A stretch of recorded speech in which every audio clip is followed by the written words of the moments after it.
പ്രാണനായി. രചന നിലാവിൻ്റെ കൂട്ടുകാരി. അവതരണം സാലിം കരുളായി. ദേവി, നീയൊന്നും മോളുടെ അടുത്തിരിക്കണേ, ഞങ്ങളൊരു ചായ കുടിച്ചിട്ട് വരാം. മോഹിനിയോടൊപ്പം റൂമിന് വെളിയിലേക്ക് ഇറങ്ങി പുറത്തിരിക്കുന്ന ഡെവിയെ നോക്കി അയ്യർ അതും പറഞ്ഞ് ഡെവി എന്തെങ്കിലും പറയും മുമ്പായി അയ്യറും മോഹിനിയും കൂട്ടി അവിടുന്ന് പോയിരുന്നു. ഡെവിക്ക് എന്തോ അവളുടെ മുന്നിൽ പോകാൻ മടി തോന്നി.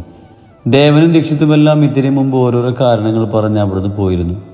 ഇതിൽ നിന്ന് തന്നെ ഡെവിക്ക് മനസ്സിലായിരുന്നു അവരെല്ലാം തന്നെ മിത്രയുടെ മുന്നിലേക്ക് എത്തിക്കാൻ മനഃപൂർവ്വം ഒഴിഞ്ഞു പോയതാണെന്ന്. ഒന്ന് നിശ്വസിച്ച് ഡെവി ഉള്ളിലേക്ക് കയറിയതും കാണുന്നത് എങ്ങോട്ടോ നോക്കി ബെഡിൽ കിടക്കുന്ന മിത്രയെയാണ്. മുറിവ് തുന്നിക്കെട്ടി അവളുടെ അടുത്തേ കയ്യിൽ ഡെവി ഒന്ന് നോക്കി, പിന്നെ അവളെയും. താൻ വന്നതുപോലും അറിയാതെ എന്തോ ചിന്തിച്ചിരിക്കുന്ന മിത്രയെ കണ്ടതും അവനൊന്ന് മുരടനക്കി അവിടെയുള്ള ചെയറിലേക്കിരുന്നു. ശബ്ദം കേട്ട് സ്വഭാവത്തിലേക്ക് വന്ന മിത്രയുടെ തളർച്ച ബാധിച്ച കണ്ണുകൾ ഡെവിയെ കണ്ടതും വിട്ടിരുന്നു. പക്ഷേ അവനെ നോട്ടം പോലും തന്നിലെത്തുന്നില്ല എന്ന് കണ്ടതും കുറ്റബോധത്തോടെ നിറഞ്ഞ കണ്ണാൽ അവളിരുന്നു. കുറച്ചു നേരം കഴിഞ്ഞതും അടിവേറെ കുളത്തിപ്പെടുക്കും പോലെ വേദനയും ഡ്രസ്സിൽ നനവും തോന്നിയതും അവളിലൊരു വെള്ളിടി വെട്ടി. ഇനി നിന്നാൽ ശരിയാകില്ലെന്ന് തോന്നിയതും മിത്ര പതിയെ എണീറ്റെങ്കിലും കുടിച്ച മരുന്നിൻ്റെ ഒലിച്ചിലിൽ ഇപ്പോഴും മാറാത്തത് കൊണ്ട് അവളൊന്ന് വേച്ച് പോയതും അവൾ ബെഡിലെ കമ്പിയിൽ പിടിച്ചു ചുറ്റും നോക്കി. അമ്മ എവിടെ? ഫോണും നോക്കിയിരിക്കുന്ന ഡെബിയോടായി അവൾ പതിയെ ചോദിച്ചു. അവർ ക്യാൻറ്റീനിൽ പോയി.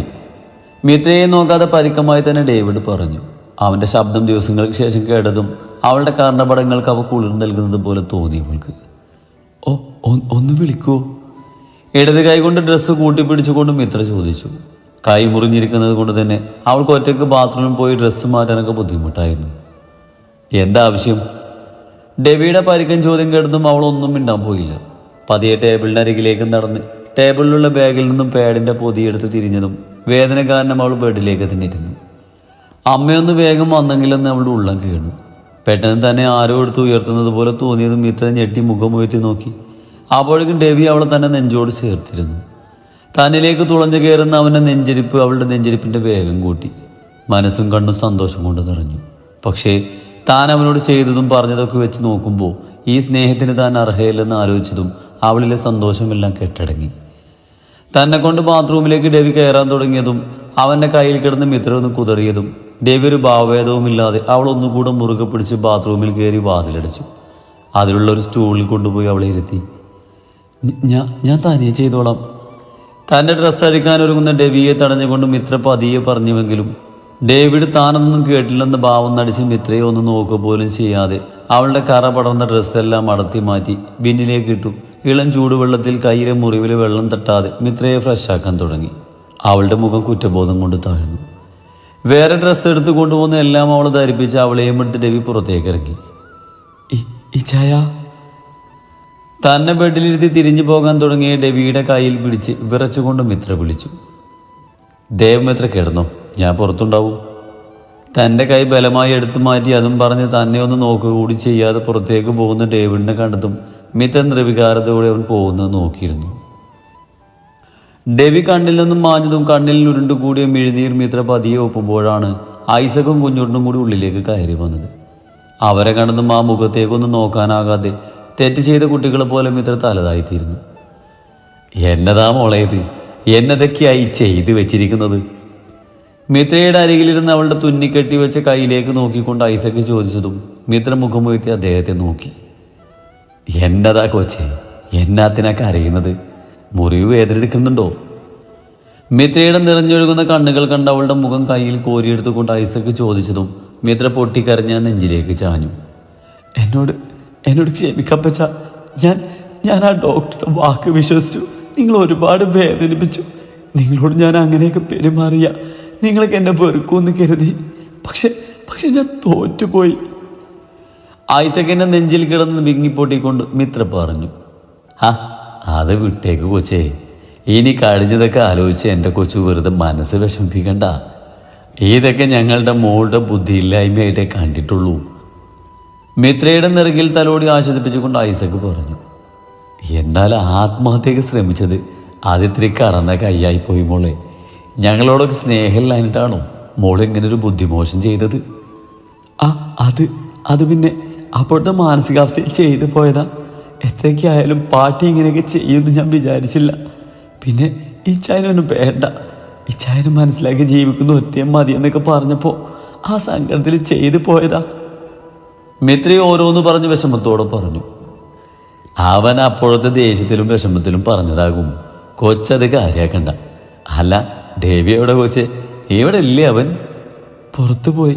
നിങ്ങൾ കണ്ടില്ലേ? ഇല്ല, അവനിങ്ങ് വരട്ടെ. കൊച്ചു ഹോസ്പിറ്റലിലായ കാര്യം ഇന്നാ അവൻ ഞങ്ങളോട് പറയുന്നത്. ഐസക് ഇത്തിരി അമർഷത്തിൽ പറഞ്ഞതും രവിക്ക് തന്നോടുള്ള പെരുമാറ്റം ആലോചിച്ച് അവൾ വിഷമത്തോടെ ഇരുന്നു.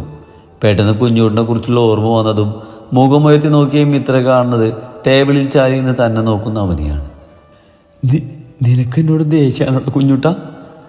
അവൻ്റെ കല്ലിച്ച് നിൽക്കുന്ന മുഖഭാവം കണ്ട് സങ്കടത്തിൽ മിത്ര അവനോട് ചോദിച്ചു. ചേട്ടത്തിയാണെന്നൊന്നും ഞാൻ നോക്കില്ല. ഒറ്റ അടിയങ്ങ് വെച്ച് തരും. കാണിച്ചു വെച്ചിരിക്കുന്ന കണ്ടില്ലേ? അല്ലെങ്കിലേ പൊട്ടിയെന്നറിയാം. എന്നാൽ ഇത്രയും വലിയ പൊട്ടത്തരം ചെയ്ത് കരുതിയില്ല. സ്വന്തം കാര്യത്തെക്കുറിച്ച് മാത്രമല്ലേ ചേട്ടത്തി ചിന്തിച്ചുള്ളൂ. അതുകൊണ്ടല്ലേ ഇങ്ങനെയൊക്കെ ചെയ്തു കൂട്ടിയത്. ഉള്ളിൽ അവളോടുള്ള പരിഭവവും സങ്കടവും എല്ലാം കുഞ്ഞൂട്ടൻ ദേഷ്യമായി മിത്രയ്ക്ക് നേരെ ചൊരിഞ്ഞു. അവൻ പറഞ്ഞത് കേട്ടതും വീണ്ടും അവളുടെ മിഴികൾ അനുസരണക്കേട് കാണിച്ച് വിഷമത്തിൽ നിറഞ്ഞൊഴുകിക്കൊണ്ടിരുന്നു. മിത്ര കരയുന്നത് കണ്ടതും കുഞ്ഞൂട്ടൻ്റെ ദേഷ്യവും പരിഭവവും എല്ലാം കാറ്റിൽ പാറിപ്പോയിരുന്നു. അവൻ വേഗം അവൾക്കരികിലേക്ക് പോയിരുന്നു. കരയേണ്ട, ചേട്ടത്തി ചെയ്ത് ഞങ്ങൾക്ക് എത്രമാത്രം വിഷമിപ്പിച്ചു എന്ന് ചേട്ടത്തിക്ക് അറിയോ? കുഞ്ഞൂട്ടൻ പറഞ്ഞത് കേട്ട് അവൾ താൻ ചെയ്ത തെറ്റിനെ കുറിച്ച് ആലോചിച്ച് അവളുടെ ഉള്ളിൽ നേറി. പറ്റിപ്പോയി, എന്നോട് ക്ഷമിക്കില്ല നീ. ഞാൻ നിന്റെ കാല് പിടിക്കാം. എൻ്റെ ചേട്ടത്തി, ഇത് എന്നതൊക്കെയായി പറയുന്നത്? എനിക്കെൻ്റെ ചേട്ടത്തിയോട് ഒരു വിരോധമില്ല. ബുദ്ധിയില്ലാത്തതിന് എന്തെങ്കിലും ചെയ്താൽ നമ്മളത് ക്ഷമിച്ചു കൊടുക്കണം എന്നല്ലേ? മിത്രയെ ഇറുകപ്പെടുന്നുകൊണ്ട് കുഞ്ഞൂട്ടൻ പറഞ്ഞതും അവന് തന്നോട് പിണക്കവും പരിഭവമില്ലെന്ന സന്തോഷത്തിൽ നിറഞ്ഞ ചിരിയോട് അവനെ തിരികെപ്പെടുന്നു. സോറിടാ, വേറെ നിവൃത്തിയില്ലാഞ്ഞിട്ടാ ഞാൻ നിന്നോടൊക്കെ ദേഷ്യം കാണിച്ചിരുന്നത്. അല്ലാതെ സ്നേഹമില്ലാഞ്ഞിട്ട് അല്ല. അവനെ ചേർത്ത് പിടിച്ച വിഷമത്തിൽ മിത്ര പറഞ്ഞു. അതൊക്കെ എനിക്ക് മനസ്സിലായി. ഇനി ചേട്ടത്തി അതൊന്നോട്ട് വിഷമിക്കണ്ട. മിത്രയുടെ കവളിൽ പിടിച്ച് വലിച്ചുകൊണ്ട് കുഞ്ഞൂട്ടൻ പറഞ്ഞതും മിത്ര സ്നേഹത്തിൽ അവനെ നെറ്റിയിൽ ചുംബിച്ചു. അല്ല, ഡാനി എന്തേ? അവൻ വന്നില്ലേ?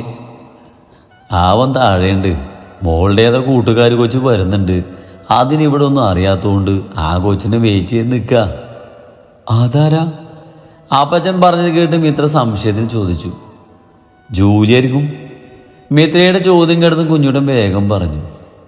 വയസ്സിന് മൂത്തവരെ പേരാണോടാ വിളിക്കുന്നത്? കുഞ്ഞൂട്ടൻ്റെ കയ്യിൽ നോവാത്ത തരത്തിലൊരു പിച്ച് കൊടുത്തുകൊണ്ട് മിത്ര പറഞ്ഞു. ഓ, ഇനി പറയത്തില്ല. കുഞ്ഞൂട്ടൻ പറഞ്ഞത് കേട്ട് മിത്രയൊന്ന് മൂളി.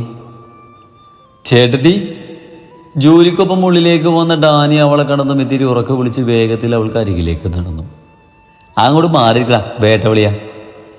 മിത്രക്കരികിലിരിക്കുന്ന കുഞ്ഞൂട്ടിനെ തട്ടി മാറ്റി ഡാനി മിത്രക്കരികിൽ വന്നിരുന്ന് അവൾ ഇറുകപ്പെടുന്നു. എന്നതിനാ ചേട്ടത്തി ഇങ്ങനെയൊക്കെ? എടാ മതി, ഇനി നീ ഓരോന്ന് പറഞ്ഞ് എൻ്റെ കൊച്ചിനെ വിഷമിപ്പിക്കാൻ നിൽക്കണ്ട.